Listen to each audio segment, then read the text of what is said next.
Good morning, everybody, and welcome to the highlight of human civilization.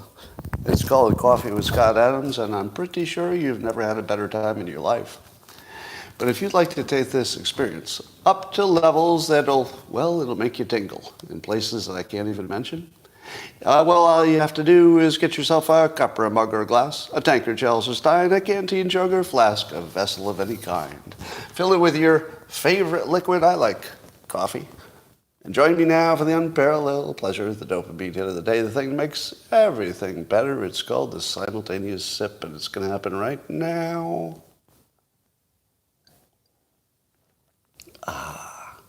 You've been sipulated. Now we're going to do a little lag test, if you don't mind. I'm going to do a test on both the YouTube channel and over on Locals. I want to see what the lag is between my comments and your response. I'm going to say an unusual word, and the first person who repeats it back to me in the comments, that will tell you how long the lag is. All right? Get ready. So the first one who retypes this word, that'll tell me how long the lag is. The word is octopus. Go. 1, 2, 3, 4. Oh, 3 seconds? 3 seconds. That was very fast. Looks like we got the lag down. Now that might change a little bit as the traffic comes in. I don't know if it's traffic related, but that's very good. Thank you. We have many octopi, and the experiment is complete. Good. Now, there might be a difference on the browser version versus the app. I don't know about that yet. Well, let me tell you about my AI experience yesterday. If you were like me, and I like to think everybody is, you probably said to yourself sometime in the last year or so, I should spend some time working with AI just so I don't get left behind. Anybody say that to themselves? And a lot of you are probably already using it for work. But I said to myself, I'm going to wade in. So what I thought I would do was build a little app, which in the AI world, if you're using OpenAI, ChatGPT version, would be called a GPT. So it lets you talk your way into creating an app. And so I tried that. And I said to myself, what can a clever person in his senior years who doesn't work with technology all the time anymore, like how far can I get? Here's the problem. The interfaces for using AI are weirdly way behind the AI.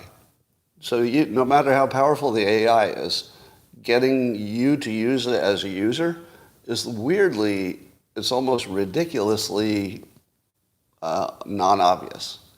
For example, I probably spent an hour yesterday not knowing that there was a switch where I could intentionally change it from version 3.5, which wouldn't do anything for me because it didn't have the features I needed for what I was doing, to 4.0. I spent the whole time trying to debug why it wasn't doing what I wanted, and I wasn't even in the right version. Now, why does it not default to the current version? or why doesn't it flash and tell you, I'm definitely on this version, so you can do these things right now? I mean, that's just a user interface, total botch. That's all it was. So I spent hours just trying to figure that out. Do you know how hard it was even to find the official ChatGPT app? You go to the App Store, and there's so many crazy little apps that have the same name, and they try to make a logo that looks sort of like the official one, but different. It's 90% garbage apps, or apps that are not the ones you want. So I spent maybe an hour even trying to look for the app. Have you ever spent an hour looking for the app when you knew the name of the company? I mean, that's so weird. Why was it so hard? But then when I had the actual experience of building it, what's new about version 4 is it can access an external file.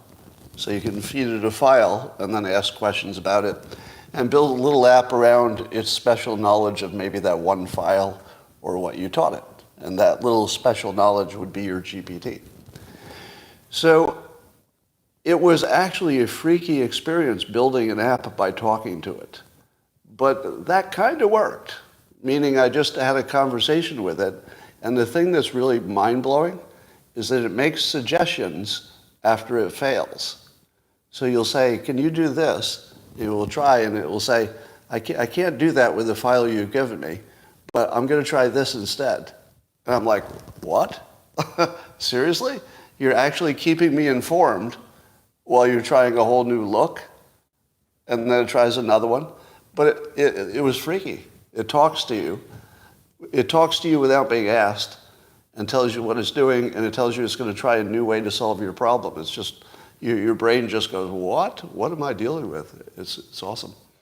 Now, I did not succeed, but I believe I learned enough yesterday that in a very short time, I could create a GPT that would look at a text file that has all of my everything a Dilbert comic ever said, and then separately it can find that Dilbert comic in a different way, and it can take those two pieces of knowledge and marry them and become a search engine for any Dilbert topic. So maybe by the end of today, just by talking to AI, I'll be able to announce that there's a GPT that you'd have to have access to the app, I guess, that you could do a search. Or I could do a search. Or I could hire somebody to do a search for you if you wanted to reprint, that sort of thing. But that's how easy it was, just talking to it. But you have to get past the interface glitches first. Well, Iceland is in a state of emergency, at least part of it. I guess there's a big-ass volcano there that has been so active, they've had 1,400 earthquakes in 24 hours, a number which is surely bigger than that since I read the post on it. And they're at least, it looks like they've told one town to completely leave. So there's one town that's right in the death area. But it looks like they have time, so it looks like they're going to get out, but they're going to lose their homes. So it looks like an entire town might disappear. So we'll see. If it gets worse, it could affect air travel, I understand. Somebody smart told me that. All right. Here's what bothers me especially about this Iceland story. I have to be honest. I spent a lot of my time thinking what my backup escape place would be. If the place you live goes to hell for whatever reason, natural disaster, or let's say you get canceled and you can't live among the population anymore, something like that. And I always look for, all right, what's my worst case scenario? Where can I go? And Iceland was on my short list because I'm like, wow, I bet you could go there and just hide from the rest of the world for a while. And now the whole place might turn into a volcano. So no place is safe. There's a study on willow bark extract. I know, you were waiting to find out about that, weren't you? You're all like, I hope he talks about the willow bark extract, because that's some news right there. Well, it turns out this willow bark, you put it in tea or something, make a tea out of it, and it can thwart all kinds of viruses. So everything from seasonal colds to COVID-19 to viruses that affect, completely different conditions. So it's sort of a broad spectrum virus killer. But it might be so easy to obtain and maybe so hard to patent that you'll never be able to take it. But if things go bad, go find yourself I don't want to tell you to take bark off a tree and consume it. That seems like bad advice. You should probably listen to a doctor before you eat any tree bark or make tea out of it. But it's good to know it's an option. This is one of these news stories that I like to give you toward the beginning to show you that even though the news might look like it's all doom and gloom at the moment, there might be some really, really big things that are brewing to make things better. I mean, suppose they did come up with a broad spectrum antiviral that just took a big piece out of every virus. Totally possible. That could actually happen. I mean, that would be very transformational for life on Earth. Have I ever told you that science isn't real and they mostly just making shit up? I didn't used to think that. When I was a kid, I thought science was like the best way to understand the world. And of course, I was born right around the time that science was telling you cigarettes were good for you. That's about when I was born. And I was born about the time that the government was telling you that the food pyramid was how you should eat. Nope. Nope, not true. But it just keeps getting funnier and funnier at how bad science has always been, and we didn't know it. I've told you this before. So in the late 90s, I wrote a book called The Dilbert Future. And I've said this before, but it's a good lead up to what I'm going to talk about. And I said to myself, I'll bet you I could pick anything that science knows to be true for sure.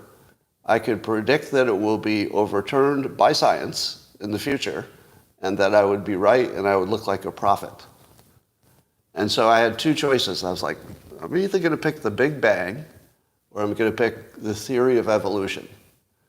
Because I thought, okay, those are two things that nobody is going to say, is going to change. We really get those things. We understand them. And in my lifetime, sure enough, the Big Bang has been at least thrown into great question because our better microscopes, or not microscopes, telescopes, can see that there are galaxies formed that don't make sense if there was a Big Bang. So did anybody see that would be overturned? I mean, I don't know what it's been replaced with. I mean, that's still a mystery.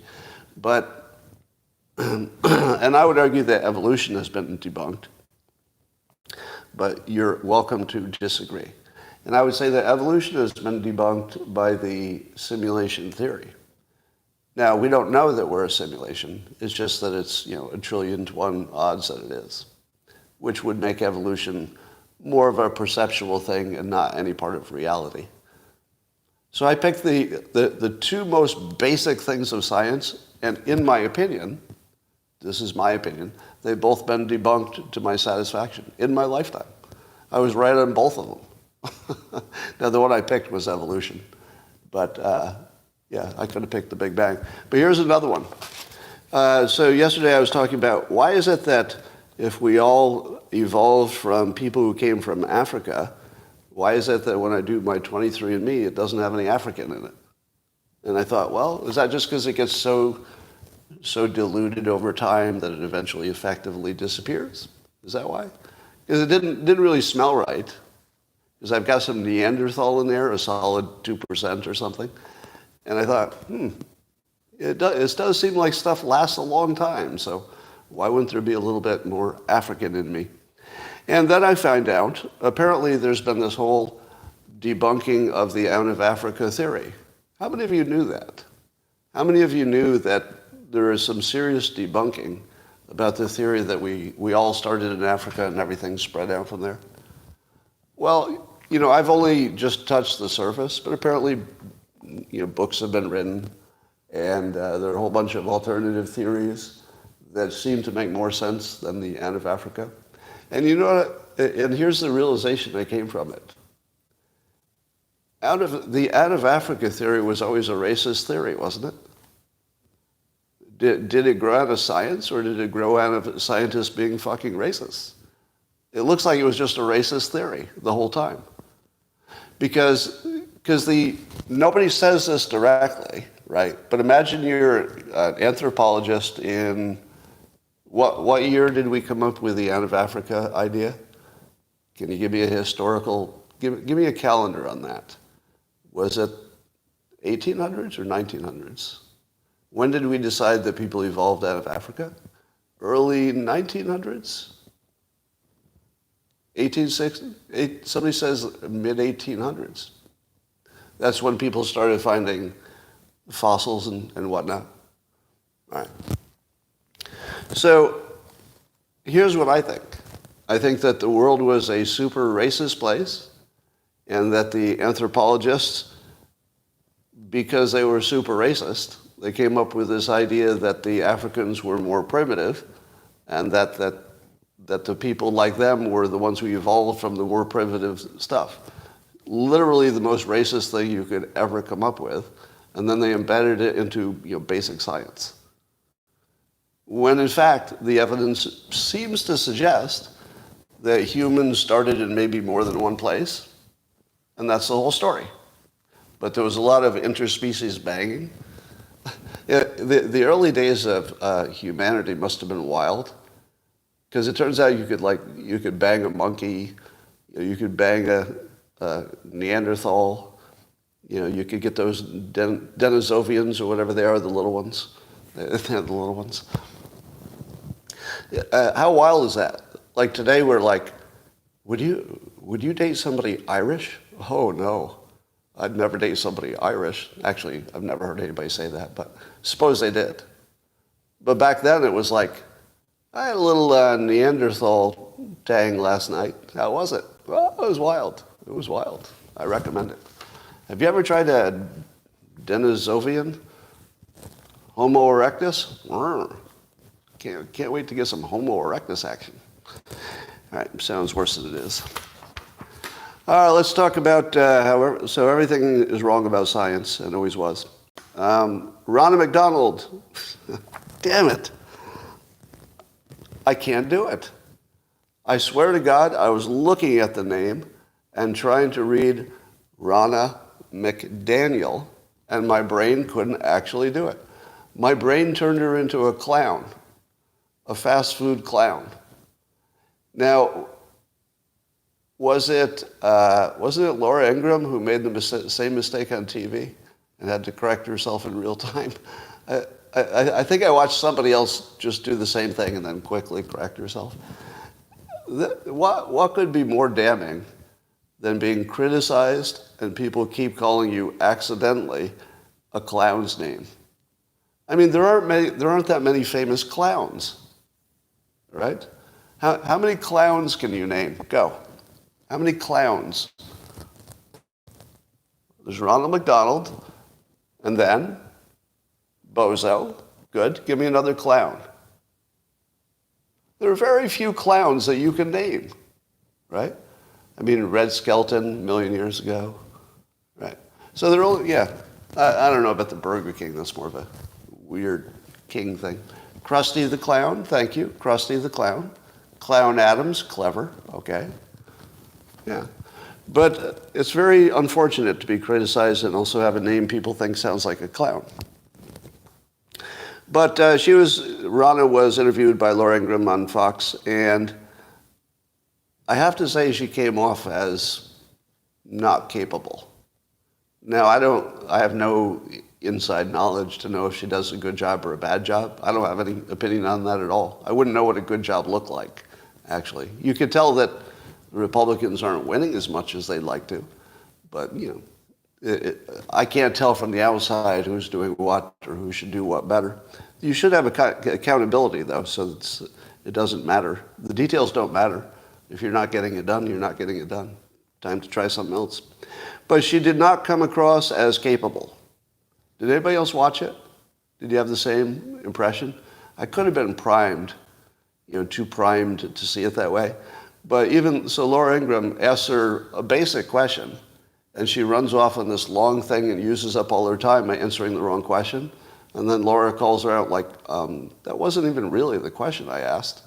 I mean, she looked like she couldn't handle even an interview. So it wasn't a good look. So it was a good day for Vivek, who, by the way, has merchandised. Remember when Nikki Haley in the debate called him scum under her breath? Now he's created a line of merchandise that you can buy for his campaign with kind of a cool logo. I have to admit, whoever did the graphic design on his stuff, really good. It shows Vivek looking powerful in some military outfit and some American-looking V behind him for victory or Vivek. And it's called Rebel Scum. So he added rebel to it. Rebel Scum. I tell you, this works every time the Republicans do it, and it works never when the Democrats do it. Have you noticed that? Maybe that's just a bias on my part. But when the Democrats try to, monetize or turn one of their insults into a positive. It doesn't quite work. Like the Power Brandon thing they tried to do about Biden. It didn't really connect. But I feel every time a Republican tries it, it works. Like the deplorable mugs. I'll bet a lot of deplorable mugs were sold. And we still call ourselves deplorable, jokingly. So, yeah, it doesn't work the other way for some reason. Well, this little story is funny. This is where the level of trust is with our government. Here's how much we trust our government. I'll just read. So you might know that there was a big bust. There was a D.C. brothel that was taken down by the FBI on the same day that a number of people voted in Congress to authorize the building of an FBI new headquarters, $300 million Death Star bigger than the Pentagon. And 70 Republicans even voted for it. And Molly Hemingway had this post. She said, "Is it bad I assume all 70 GOP who voted to reward the FBI with a brand new headquarters are also clients of this brothel?" So that's saying out loud what a lot of us were thinking. On the very same day, it's almost like they're sending a message. It sounds very much like they were sending a message, doesn't it? It's like, we do have the client list from the D.C. brothel. Here it is. I mean, it could leak. Leaks happen. It's just funny the timing. It's funny that the timing of when there could be this leak just happens to match up, and this is a coincidence, people, with the time that we needed Congress to do something that they didn't want to do, but was good for us in the FBI. So, those two stories are just sort of coincidentally, there's no cause and effect, and maybe there isn't. But do you trust it? Or does it, how many times has there been a story where your worst suspicion was exactly what was true? Way too many times. Way too many times. So when you see this coincidence, you say to yourself, I don't even think that is a coincidence. So I don't know what's true, but we have been trained, if you're paying attention, you've been trained not to trust this and to assume that this is a dirty vote and that they just took $300 million of your tax-paying money and put it into something because of blackmail. Maybe. I'm not saying that's true. I'm saying that if you have that as an operating assumption, you probably have a good operating assumption, even if it's not right every time. All right. Jake Novak posted this today on X. He said, was at my local gun shop again yesterday. I like the fact that it's again.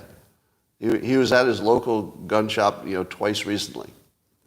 Now, Jake has worked for Israel, and so he's got a good insight into this world. And he says he was at the gun shop twice, and I'm not exaggerating when I say that there was a minivan of religious Jews inside within 20 minutes after the store opened. And then Jake says, and I'll say it again, Jews arming up like this is the effective end of the gun control movement in America. Agree? Do you agree with that statement? That conservative Jews, well, Jews in general, arming up in America is the end of the gun control movement. No, it's not the end of the debate. Definitely not the end of the debate. But it does create a almost impossible force to overcome. Because not only do Jewish Americans and people all over the world have now seen this model of what a bunch of people with rifles can do to a bunch of people who don't have them, right? If you always wondered what could that look like, that's what it looks like. The people with the rifles slaughter and torture and rape the people who didn't have rifles. That's it. That's your entire story. So if you want to be one of those people someday, the ones who were tortured, raped, and had no guns, well, you know which way to go. But if you like to have a gun, you also know which way to go. I'm going to add this to my list of, are you ready for this? Add it to the list of what? What is the list I'm building? That I'm adding the Jews arming up with guns. Trump was right. The Trump was right list is really impressive at this point. From the border to the wars to gun control. I mean, he's racking it up by just staying quiet. And I'm going to say it directly. There is a feeling of Trump's third act that is so strong in my bones that I'm finding it almost impossible to believe that by Election Day 2024, we will not have a major breaking news scandal about our election process. You can just feel it. It's just sort of like trying to get out in every possible way. Does anybody else feel that, or is that just my imagination? At this point, I would place a substantial bet on a big story about elections between now and 2024. Don't know if it'll be Georgia. Don't know if it'll be Fulton County, but I'm gonna go with my prediction that the alleged, some people allege there are a bunch of unfolded fake ballots in a room, and they know what the room is. I'm going to go with my prediction that the room will be empty, or at least those ballots will be gone. You just watch. If the ballots are gone, so is your democracy. Would you agree with that? If the ballots are gone and we never know where they are, that's the end of your democracy. Yeah, you could call it dead at that point. All right. Here's a little test of your understanding. I'm going to give you two names that are in the news, but not in the most mainstream of news. And I'm going to make the following claim. If you don't recognize these two names, you don't understand anything that you're seeing in the news. That's a big claim, isn't it? So this will be your test. If you recognize the names and you understand their role and who they connect to and who they work with and who funds them and all that, then you have a good idea what you're seeing. Here are the two names. Chris Krebs and Alex Stamos. Krebs, Krebs, and Stamos, Stamos. How many of you know both of those names and their role in the political informational world? I feel like this is sort of a dividing point between Democrats and well-informed Republicans. If you're a well-informed Republican, you'd recognize both names, and you would know that they're part of the misinformation structure created by the Democrats. And you would also know, if you're well-informed, that the misinformation structure, which on the surface is to get rid of misinformation, is effectively a Democrat censoring machine, which could be applied to the social media platforms, etc. If you didn't know that entire structure exists, and the names of the people who are central to it, then you don't know that your news is fake. You don't know that your social media experience, is changed by them. So I'm not going to say, what's good or bad about them. I don't want to get sued for some kind of weird accusation. I'm saying that as a news consumer, if you've not gotten down to the level where you recognize those names and their role and stuff, you really don't know what's happening, because then the news won't make sense. You'll think it's real. The moment you think the news is real, and that the one you watch is the real one, and the ones your enemies watch is the wrong one, as soon as you think that, you don't understand anything. Everything's confusing after that. Well, let's talk about brainwashing. I saw a post by user on X, goes by Kodaliakrush. And I thought it was an interesting thought. And the user said, I've begun to think that education was always supposed to be politicized. People just forgot about this and ended up giving the keys to this henhouse to the wolves, i.e., those who want to subvert the minds of impressionable children. Thus, we now have students cheering on Hamas. Now, to which I say, yes, education was always intended to be politicized. If you do it right, it's politicized. And I would point out that I was brainwashed as a kid, like really, really heavily brainwashed, as were most of you, I would say. But I was brainwashed for, let's say, capitalism and loving my country and patriotism and the so-called melting pot. Now, those things have a negative.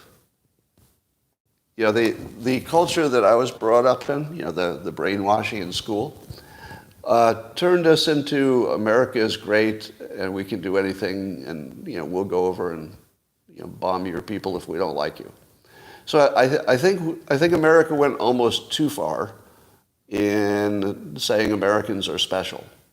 I'm not sure that was helpful, but the collective brainwashing was very effective in creating enough cohesion in the country and enough, the capitalism emphasis made you work hard, and it worked out. It was good software for the country, for where the country was. It was just the right operating system, but it had its flaws.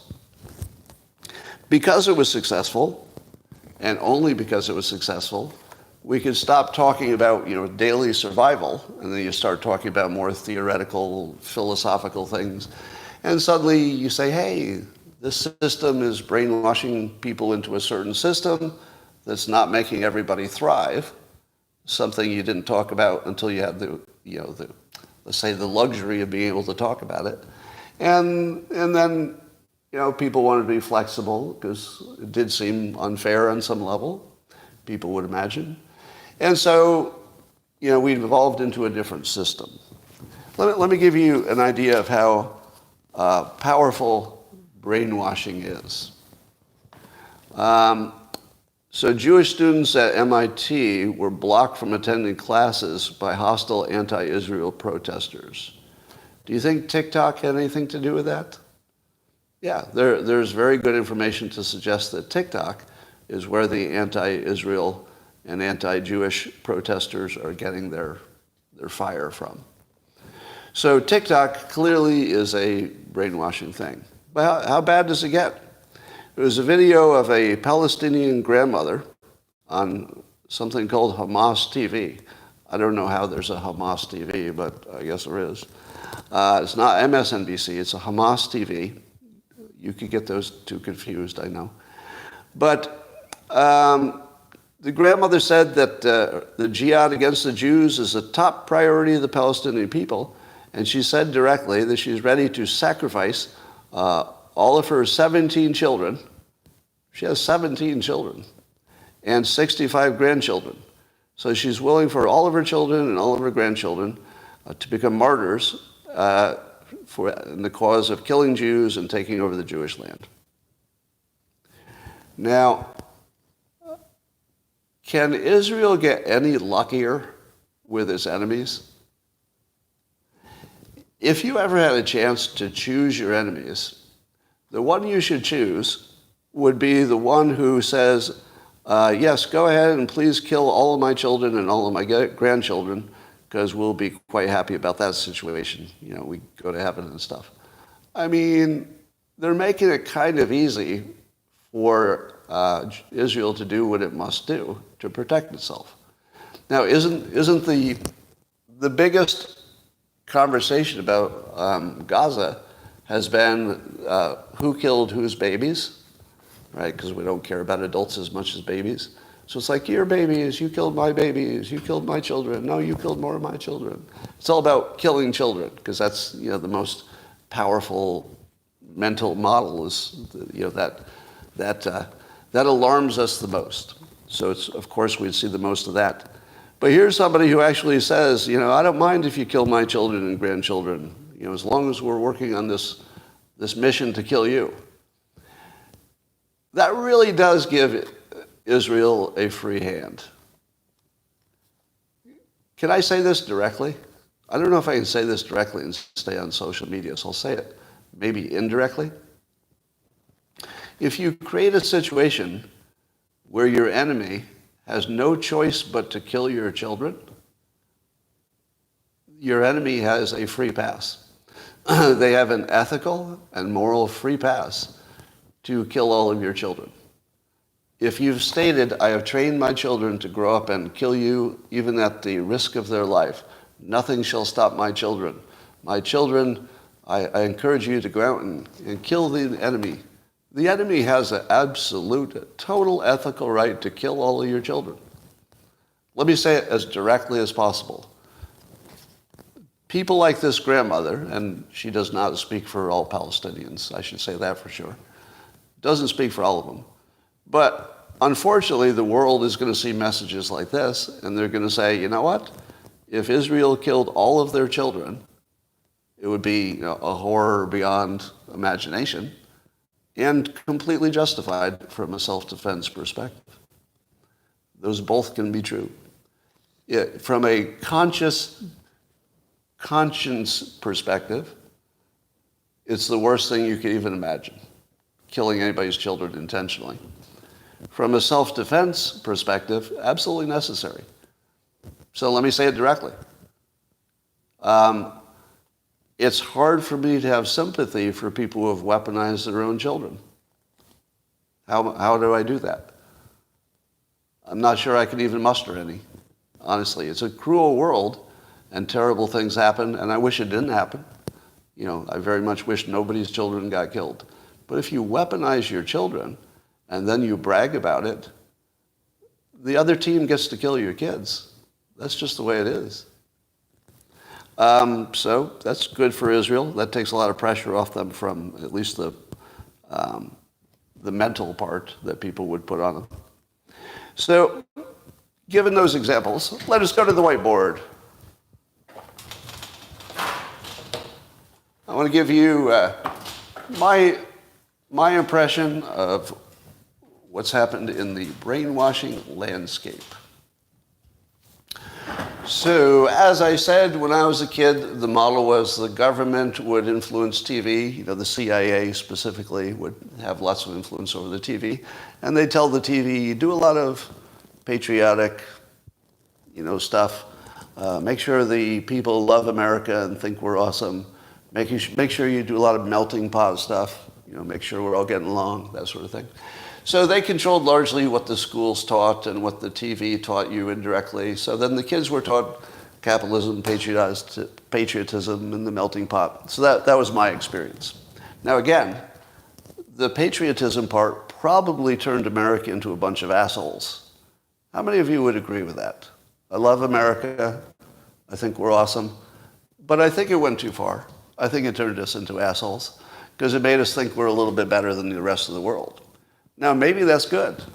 Maybe the system of America worked better because we thought we were better than other people. We were trained to think that. But it's definitely got its downside, right? You get too arrogant, you get too cocky, you start thinking you're better than everybody. And then it's easy to attack them and kill them because, our needs are more important than your dying children. So I think we overshot the mark a little bit. But there's no doubt that operating system propelled America to become the dominant power. At the moment, it looks more like this. You've got China that owns TikTok that's influencing the kids. You've got Soros money that's influencing the government, which probably has a little or a lot to do with how the government runs the schools. The teachers' unions, for example, they've got their own version of what is right. So you got the colleges creating woke teachers, et cetera. Now this new brainwashing, let's say, situation pretty much guarantees that you get a lot of kids who believe in communism and the oppressor-oppressed model, which guarantees the destruction of your country.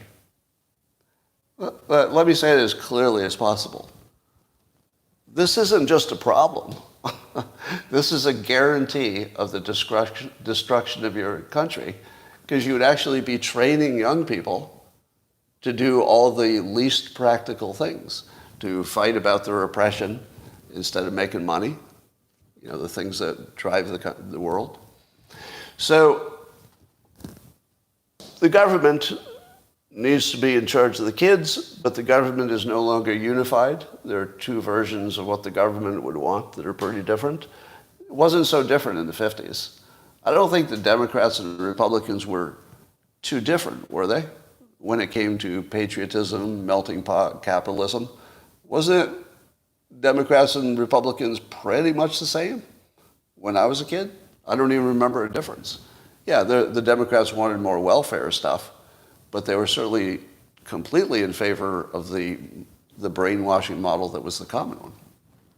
So now you've got kids brainwashed all over the place. What it should do is drive society apart, and it should destroy America.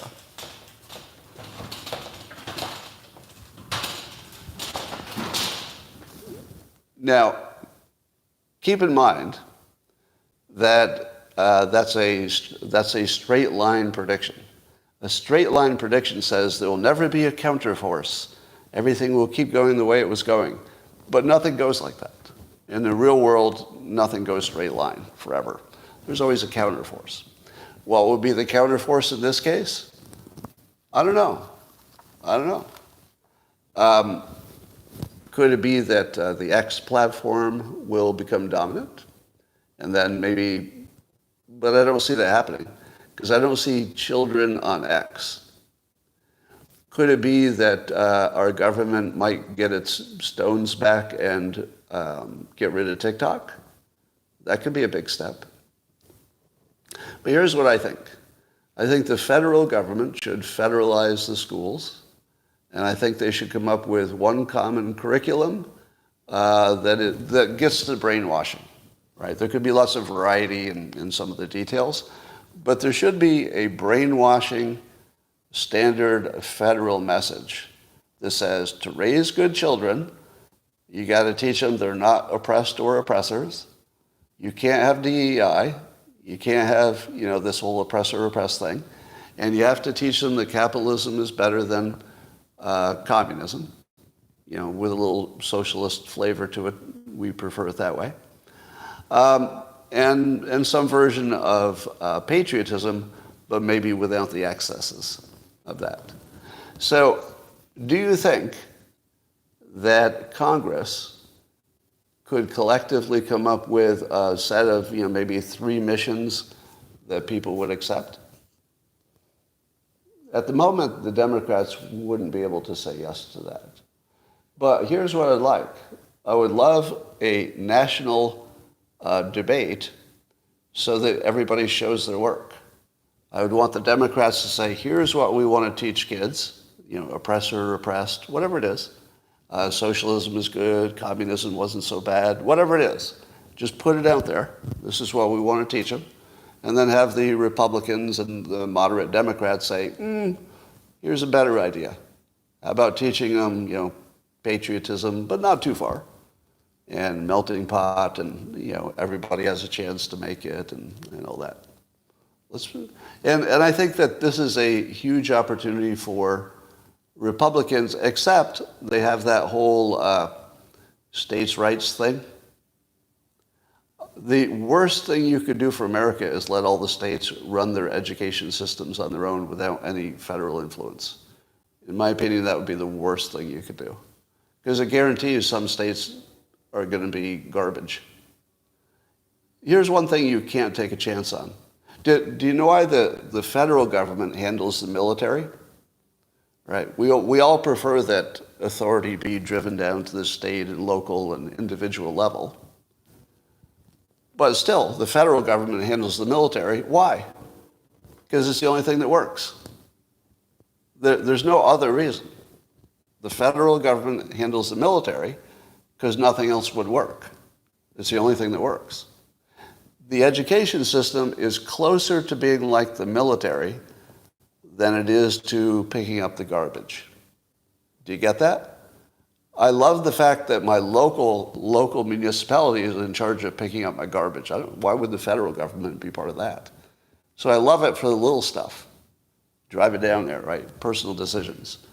But the education, or let's say the brainwashing, even more than the education, the brainwashing of our children is national defense. It's not like it. It's not reminding you of it. It's not similar to. It's not, oh, this should be also in the conversation. It's not another variable you should consider. It is your whole fucking game. It's the whole game. Your military is worthless if you haven't brainwashed your young people to be productive citizens who contribute. So the big problem with education is that we treat it like a social thing instead of a national defense thing. What is Hamas doing? Hamas is treating their children like a social thing or like a national defense thing. Well, they've weaponized their children. They've actually, they at least get one thing right, which is that they know their children are their weapons. They know that their cultural defense or offense in this case might be to weaponize kids. And we're letting our enemies weaponize our kids against us.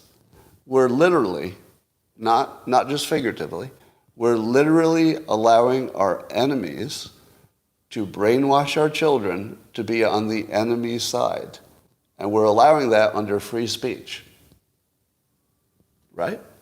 We're allowing it. And the federal government should clamp that shit down immediately. Now, the reason this would be hard to do is that unless you follow this live stream, I don't think you'd have quite the same feeling that the right frame to look at this is the persuasion frame. Right? If you're looking at everything from a political frame, it looks like you don't know what to do. If you look at it from a follow the money frame, which usually works, it also doesn't work because the money isn't as obvious. There's some Soros money in there and there's some China money, but it's a little harder to follow the money.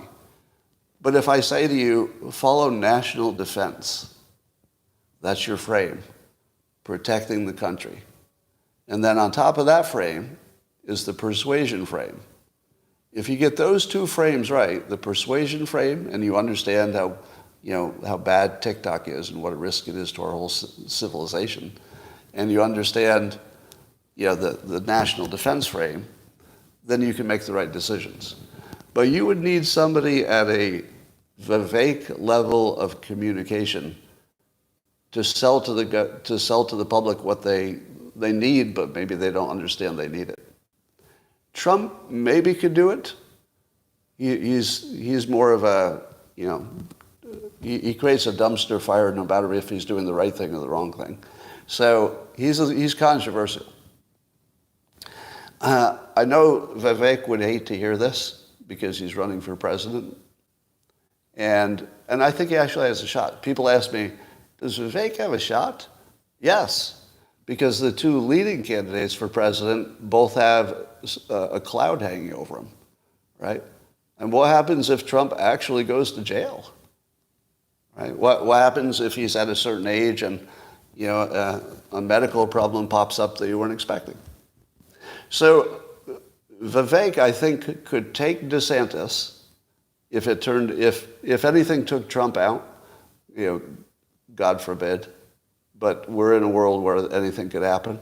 If anything took Trump out, you'd have a Vivek who looks like a younger Trump, with advantages, without the baggage. And then you'd have a DeSantis who looks like DeSantis. I know. I feel like Vivek would almost immediately take a slight lead, if not a larger lead. If you imagine a moment where something happened to Trump, God forbid. So, could he become president? Absolutely. Yeah. But if it didn't happen, let's say you straight line it and Trump becomes the nominee, and let's say he wins, I would hate to see Vivek wasted as a vice president. Would you agree? That would be the biggest waste of talent. It would be almost unimaginably a waste of talent.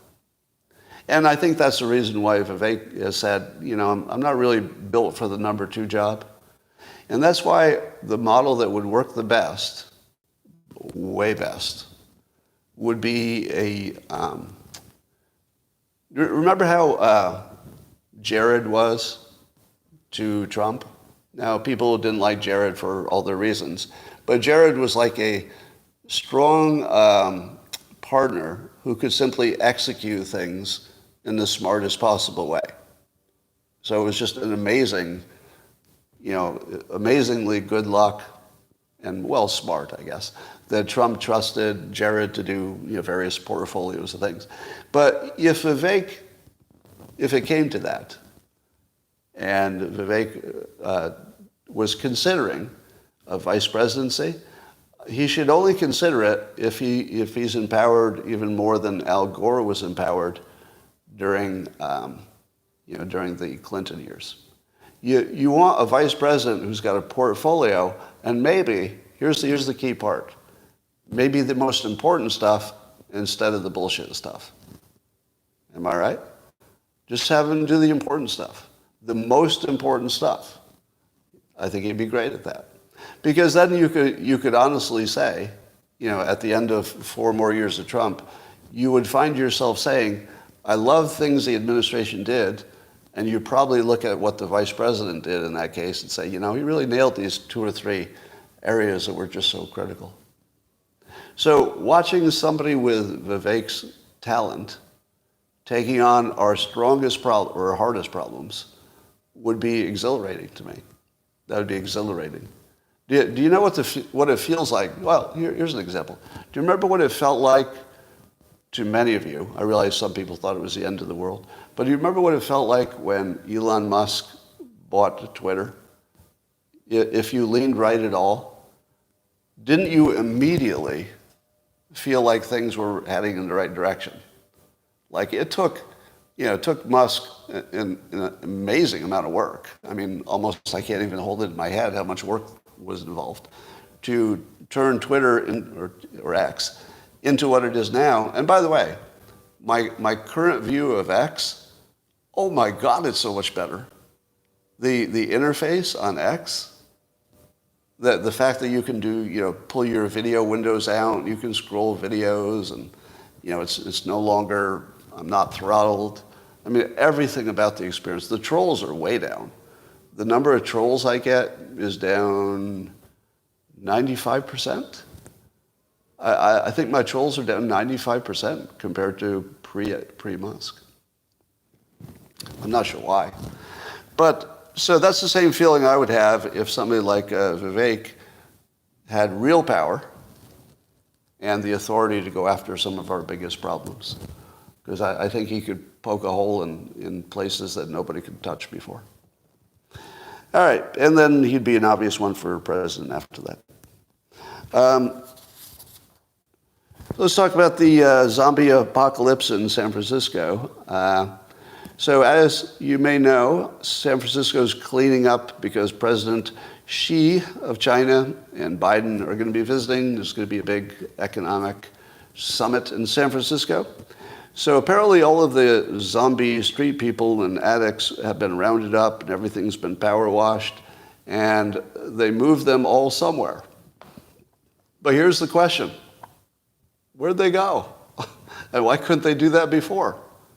And I was laughing hard this morning because Musk, not only does he own the X platform, but he's probably one of the all-time best posters. Here's Musk has a 4-word comment about the fact that all the zombies in San Francisco were moved, right? So they're now the main parts of San Francisco seem clean. And here's what Musk said in 4 words, and these 4 words sum up the last 5 years of your existence. You ready for this? 4 words from Musk about the fact that the San Francisco people that they're somewhere. Here's his 4 words. Where did they go? Have 4 words ever said more? Where did they go? Because there's so much in that question. Because the first part of the question, I mean, it's implied. Why couldn't you do this before? If wherever they are is acceptable, why did you wait till now? Right? That's the last 5 years in 4 words. Where did they go? I don't know where they went. So part of it is that you don't have news that works anymore. Imagine listening to this story and the news doesn't know where they went. I mean, is that mind-blowing? So everything you need to know about the state of news is in this question, where did they go? Then everything you need to know about politics is also in the question, where did they go? Because if they went someplace acceptable, we could always have done it. Do you know what I'm going to add to the list? I'm going to add to the list. You know what list it is, right? Trump was right. Remember what Trump's solution to this was? Move them somewhere where they're simply away from the people who are in danger from them, but just move them someplace safe. Is that not Trump's idea? That was Trump's idea. Now, I think they're moved within the city probably, but I'm sure that they put the resources into making sure that they're somewhere where they're not bothering the residents too much, and someplace where they're as safe as they were, maybe not any safer. Yeah, this is Trump being right again.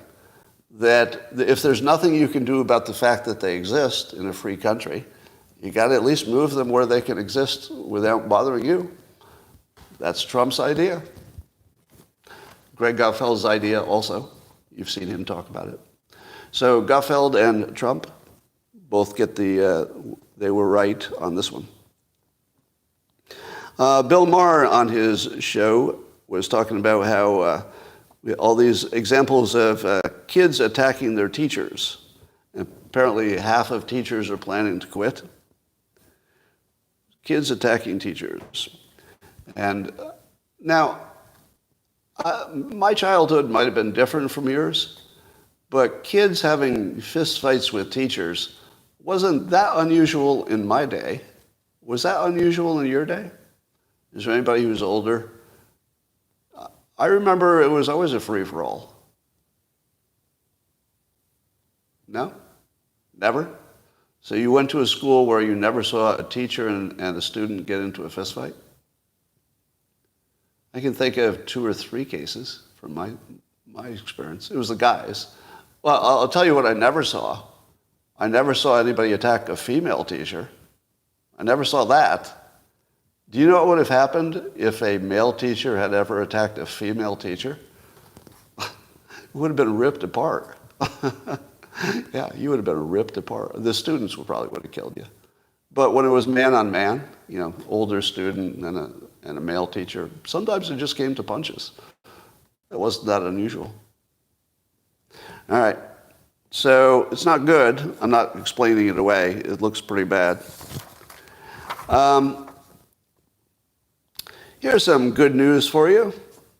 Did you know that Trump and his advisor, Stephen Miller, created this America First legal thing? And it's basically to root out illegal discrimination against white male Americans. And apparently they're going after NASCAR, that has been discriminating against white people.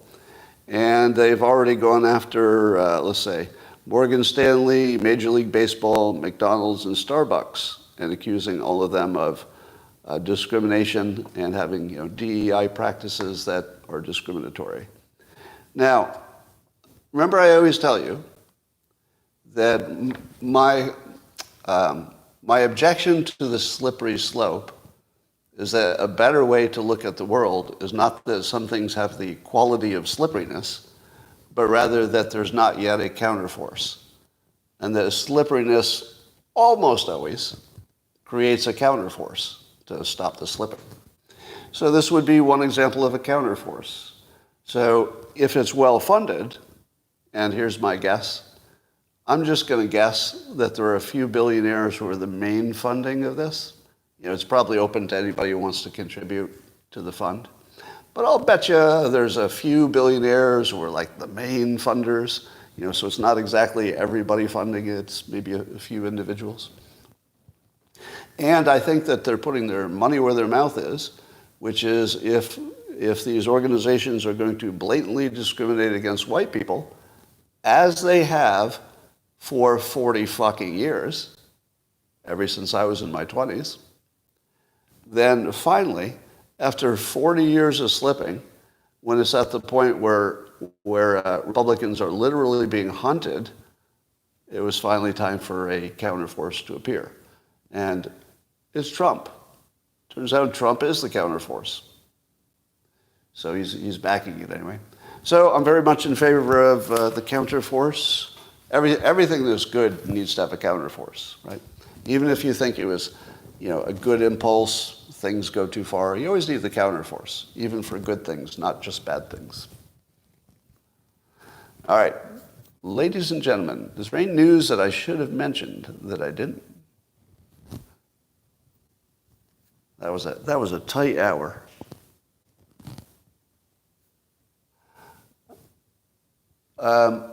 So the one thing I want to accomplish is to get people to think in the brainwashing frame, but don't think brainwashing is always bad, because there's no choice when it comes to children.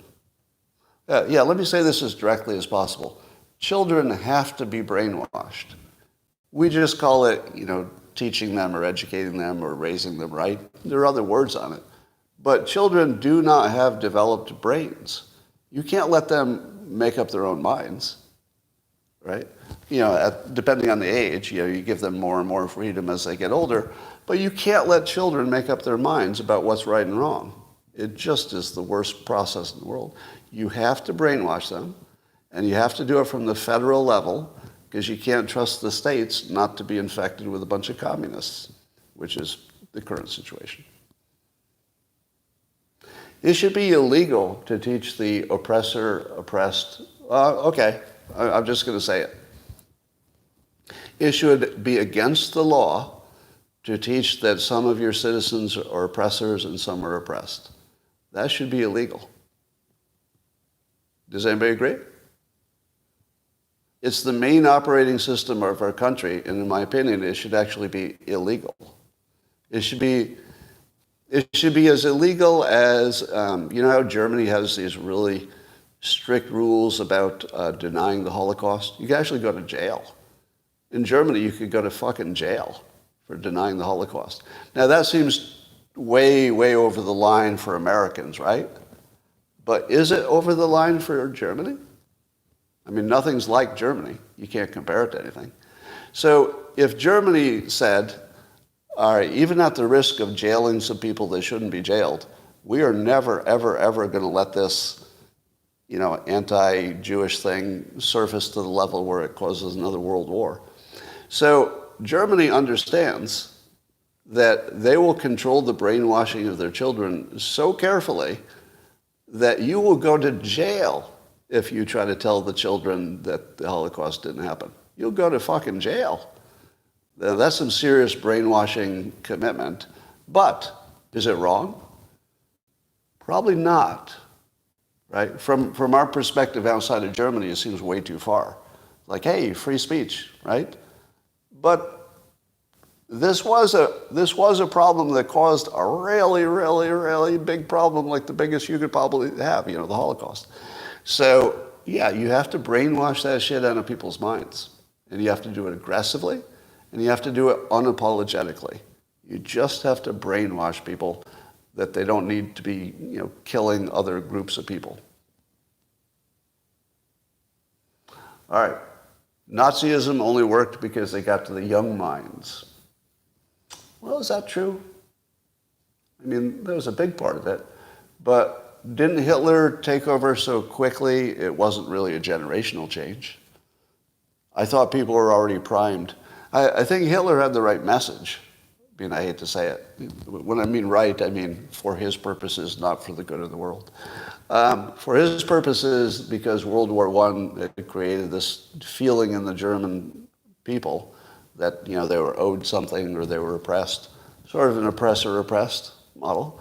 But it wasn't wrong. They were pretty oppressed. So it was the perfect situation to brew a world war.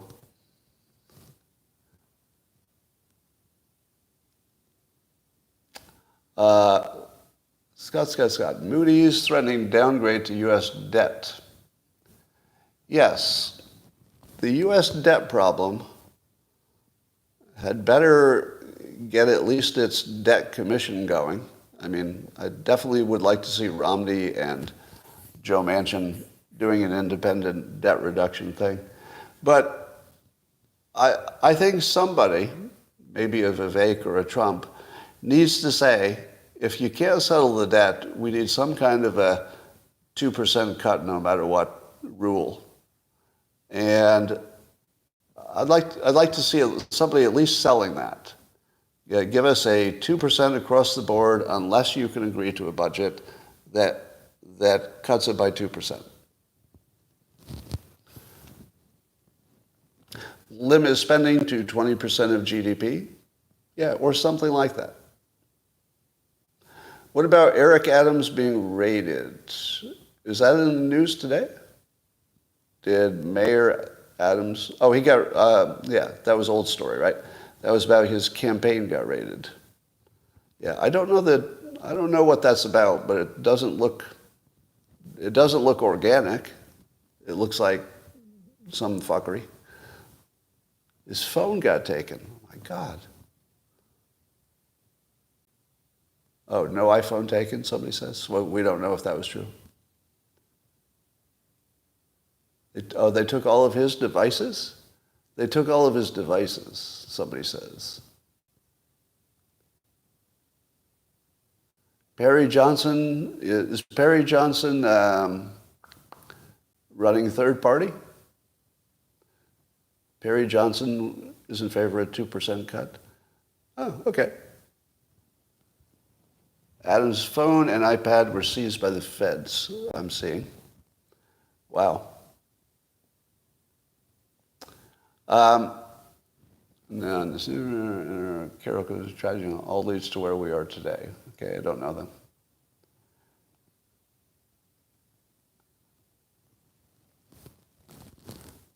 All right, you're going to burn your devices? Well, I'll tell you again. This advice. Assume that all of your communications are going to be public eventually. Because I think they might be.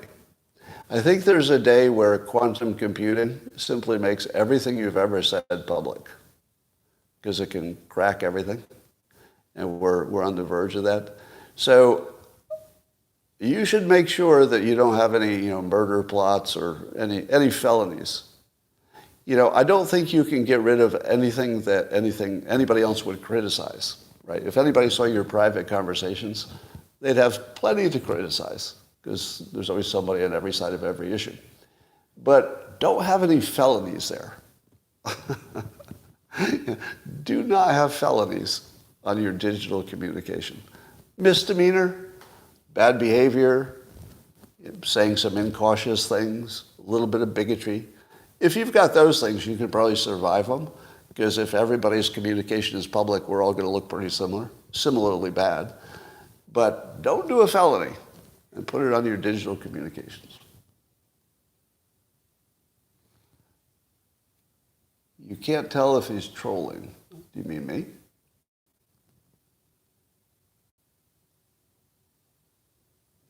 You think Mayor Adams is being taken down for challenging the illegal alien policy?